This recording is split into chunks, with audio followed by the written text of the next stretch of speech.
You are tuned to Iri-e-learning and I am your host, Teacher. This States of Matter lesson is on changing states of matter. Check the description box for links to all the videos for this unit. By the end of this lesson, we should be able to explain the changes that occur between the three states of matter in terms of energy and particle arrangement, define each process involved in the change of state, distinguish between evaporation and boiling. Changing states of matter. Changing from one state of matter to another involves changes in heat or thermal energy. Heat energy is either gained and we call that process heating, or heat energy can be removed and we call that process cooling. Here we have the sample of a solid showing the arrangement of the particles, and when heat energy is supplied, the particles gain energy and they begin to vibrate vigorously. Eventually, the interparticle forces are overcome and the particles move apart, and you can see the particles move around with moderate energy. And in this state, it's called the liquid state. When the solid changes to the liquid, when heat is applied, it's called melting. So we can define melting as a process by which a solid changes to a liquid when particles gain heat energy. Now we can begin constructing our schematic diagram for changing states of matter. And we have the solid changing to a liquid when heat energy is applied. And that process, as we just learned, is called melting. Note, pure solids melt at a fixed or constant temperature. When we say fixed or constant, it means that the temperature does not change during melting. Why is this so? Well, during melting, the heat energy supplied to the solid is used only to break the interparticle forces. The heat energy involved in breaking interparticle forces during melting is called latent heat or hidden heat because it does not give rise to an increase in temperature. Pure versus impure substances. For more details on this topic, you can check out the lessons on pure and impure substances done in Unit 2, Mixtures and Separation. Pure solids contain only the particles of one substance. So, for example, if we have a pure sample of sodium chloride, which is a compound, it will only consist of sodium chloride particles or crystals. A pure sample of wheat would consist only of wheat grains. And if you have a pure sample of copper, which is an element, it will consist only of copper atoms. Keep in mind that a pure substance melts at a fixed or constant temperature. On the other hand, impure substances contain other substances called impurities mixed in with the specific solid, and these substances are not usually chemically combined. So, for example, if we have an impure sample of sodium chloride, that might be sodium chloride mixed in with sugar crystals, and then it would be an impure sample of sodium chloride. Here we have an impure sample of wheat grain, and as you can see, there are some green particles embedded within the grain, and as a result, we now have an impure sample of wheat grain. Keep in mind that an impure substance melts over a wide range that is lower than the pure solid.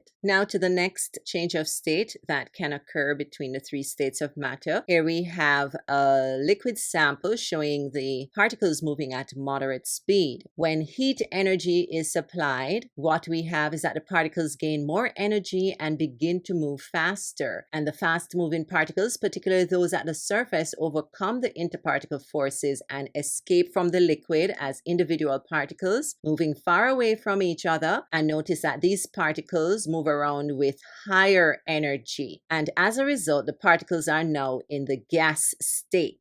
The process that causes the change from the liquid to the gas is known as evaporation, and we can define evaporation as the process by which a liquid changes to a gas when particles gain heat energy. We can continue building our schematic diagram for changing states. So now we will include evaporation, where a liquid changes to a gas when heat energy is applied. Now, in some textbooks, we may not only see evaporation, but we may see evaporation and boiling. We will now explain why this is so. We will quickly explain the difference between evaporation and boiling and then get back to our change of state processes. The first thing we ought to know is that evaporation occurs from the surface of liquids. The liquids evaporate slowly as the particles at the surface of the liquid gain enough energy to overcome the interparticle forces, so the particles separate from each other and escape into the gas state.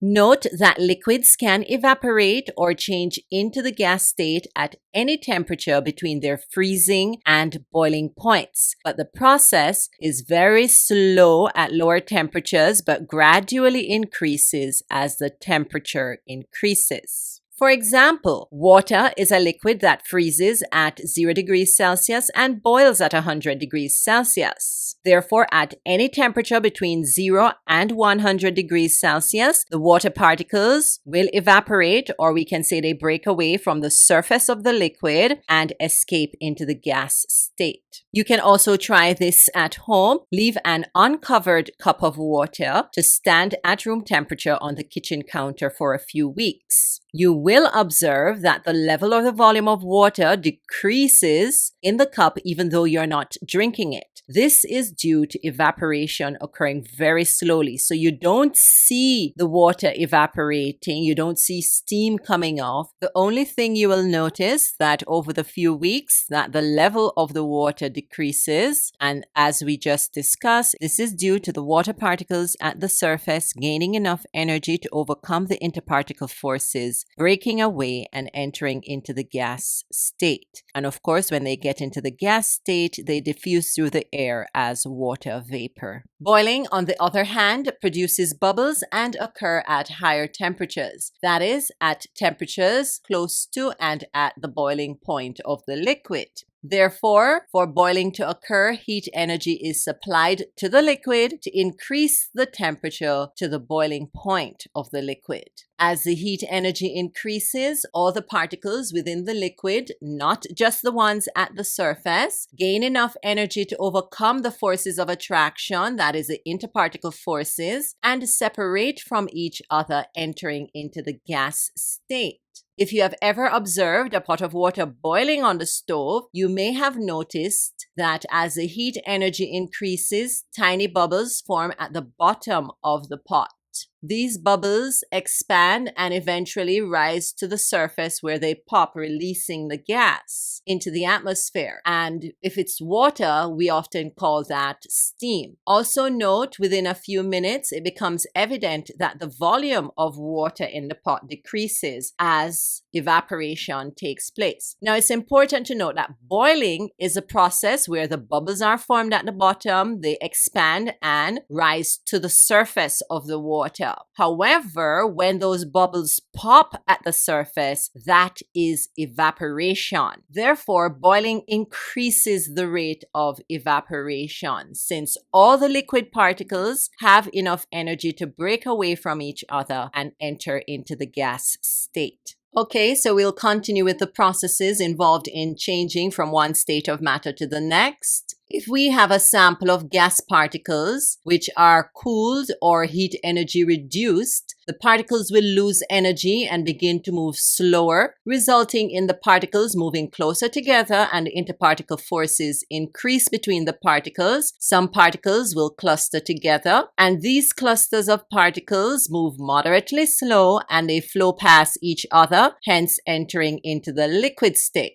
This change is called condensation. Condensation is defined as the process by which a gas changes to a liquid when the particles lose heat energy. Now we can add the process of condensation to the change of state schematic diagram. So when heat energy is removed or cooling takes place, a gas changes to a liquid by the process of condensation. If we have a sample of liquid and the particles are cooled, that is, the heat energy is reduced, the particles will lose energy and move closer together, and the interparticle forces will increase to a maximum. The particles move closer together in a fixed position as the strength of the interparticle force increase. And the particles can no longer move around and they only vibrate in a fixed position, entering into the solid state.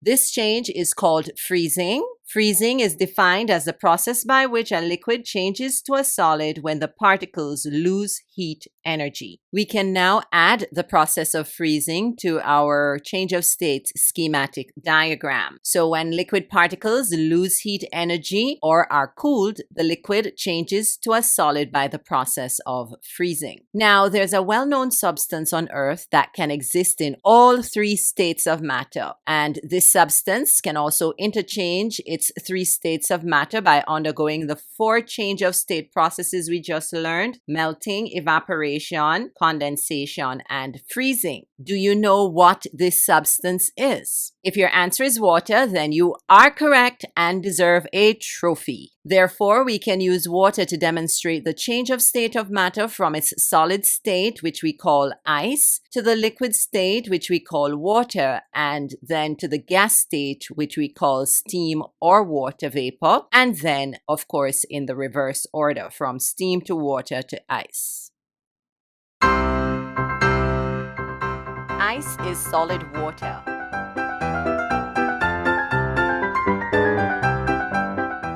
When heated, ice melts into liquid water. Note, if the ice sample is pure, the ice melts at a fixed temperature. Once melting is completed, the temperature of the water begins to increase.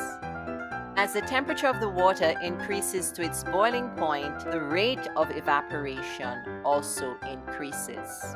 The water vapor condenses on the cool surface of the pot lid. Boiling increases the rate of evaporation. The liquid water formed by the process of condensation can be further cooled to form ice, which is solid water.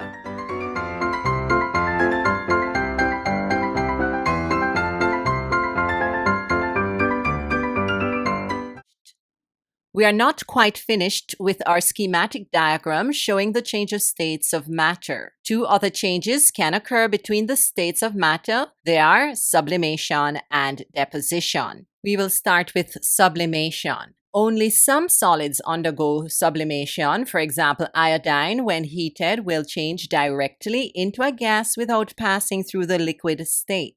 Therefore, sublimation is defined as the process by which a solid changes directly to a gas when the particles gain heat energy. We can therefore add sublimation to our schematic diagram for a change of state processes. So, a change from a solid directly to a gas when heat is applied is called sublimation. Examples of solids that sublime, that is, solids that undergo sublimation, include iodine, arsenic, camphor, which is commonly used in mothballs, and dried ice. Dry ice is used primarily as a cooling agent to keep things cold or frozen in a cooler. It is also used in fog machines at theaters for dramatic effects. Deposition, however, is when a gas changes to the solid state without passing through the liquid state when it is cooled.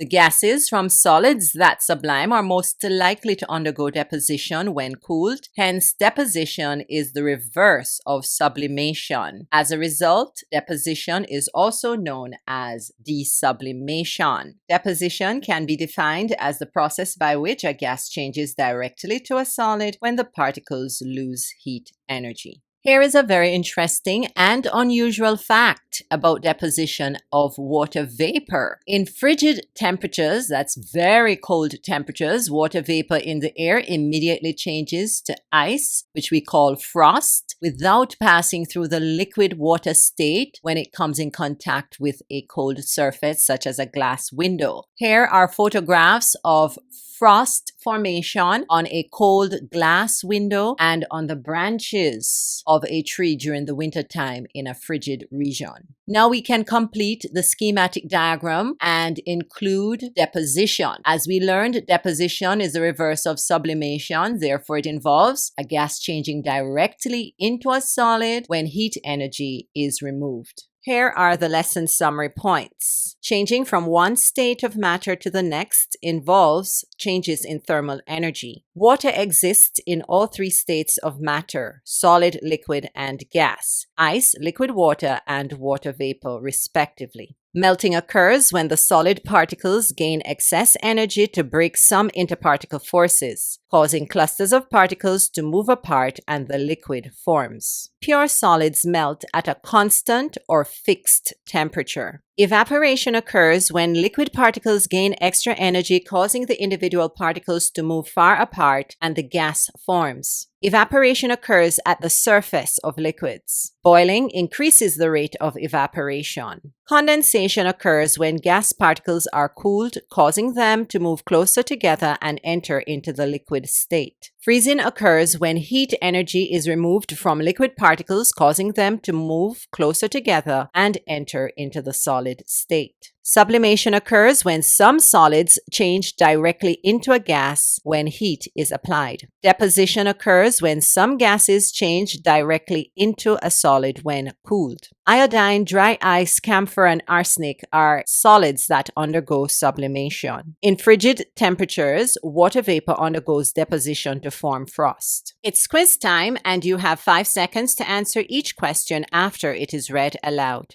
Question 1. Name the process that occurs when dry ice gives off a white vapor at room temperature. A. Evaporation. B. Deposition. C. Precipitation. D. Sublimation.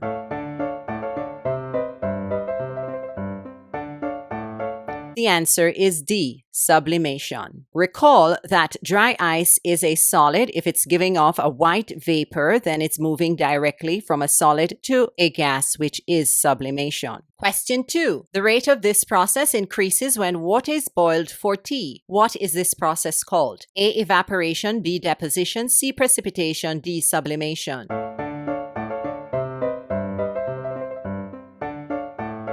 The answer is A, evaporation. Recall that boiling increases the rate of evaporation. Question 3. In very cold countries, the water vapor forms frost on windows. What is this process called? A. Evaporation. B. Deposition. C. Precipitation. D. Sublimation.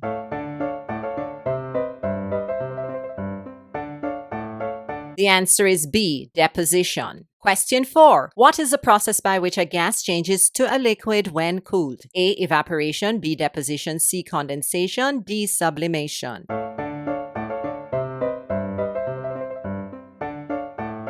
The answer is C, condensation. Question 5. Which of the following substances naturally exist in all three states of matter? A. Mothballs. B. Water. C. Dry ice. D. Oxygen.